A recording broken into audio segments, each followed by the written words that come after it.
আজ বড়দিন। Hampta pass crossing. ভোরেই বালুকা ঘেরা থেকে যাত্রা শুরু করেছি। ট্রেল ছিল খাড়া, ঠান্ডা হাওয়া আর চারপাশে তুষারাচ্ছন্ন পাহাড়। প্রতিটা ধাপেই আর চ্যালেঞ্জ, চোখে না দেখলে বিশ্বাস করা যায় না।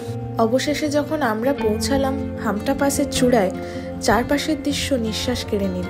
একদিকে সবুজ কুল্লু ভ্যালি আর অন্যদিকে নির্জন শুষ্ক স্পিতি ভ্যালি। ছোট বিরতি আর লাঞ্চের পর শুরু হলো লম্বা আর খাড়া নেমে আসা। এই নামাটা একটু চাপেরই ছিল, তাই ভিডিও করে ওঠা সম্ভব হয়নি।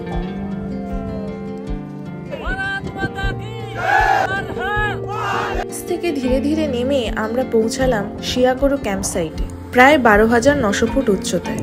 নদীর ধার ঘেঁষে তাঁবুর সারি, চারপাশে পাহাড়ের নিস্তব্ধতা। একদিনের ক্লান্তি যেন মুহূর্তেই মিলিয়ে যায়।